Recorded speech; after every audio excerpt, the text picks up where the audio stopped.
જય મુરલીધર મહારાજ. આમ તો ગોવિંદગીરી બાપુ એટલે સરસ્વતી આશ્રમ ને આજે હું આવ્યો એટલે ઘણા સમય પછી હું આવ્યો એટલે મને એમ થયું કે એકાદી યાદી કરાવું સંતોને. પણ કંસ શિશુપાલ કૌરવ યાદવો અને ભીષ્મ દ્રોણ યમરાજ જેવા આ સર્વનો ફેસલો એક સાથે કેજો કલમમાં કૃષ્ણજી કુશળ કેવા અને હિમગીરી ભીત પર જે લખ્યો ફેસલો વન જતા પાંડવે શીશ ધર્યો. અરે ઓલા પ્રાચીના પીપળે ભીલના બાણે ફેસલો જગતનાથે સ્વીકાર્યો. એ ઓલો ફેસલો જગતનાથે સ્વીકાર્યો. પણ જગદંબા માતા જાનકી ધિકાર છે ધોબીતના. એ શ્રી રામની મહારાણીએ જંગલ વિશે પુત્રો જણ્યા.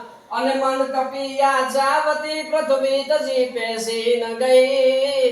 એ રાઘવ શરણ સેવા તણી મારા દિલમાં શય કરય ગઈ. મારા દિલમાં શય કરય ગઈ. ગોકુળ તજી મથુરા તજી સાગર કિનારે જઈશો ત્યાં પણ પ્રભુને મારવા જોધો જરાસન ત્યાં ગયો. અને મણિકાજ મોહન ને તેથી નાથથી નોખા કર્યા. અંતે હરિના પ્રાણ ને તેથી ભીલના બાણે કર્યા. આ લોકના સાગર વિશે તમે નાવથી તરશો નહીં. એ દુનિયા તણા દો રંગના ધોખા કદી ધરશો નહીં. બોલો ગોવિંદગીરી બાપુની જય.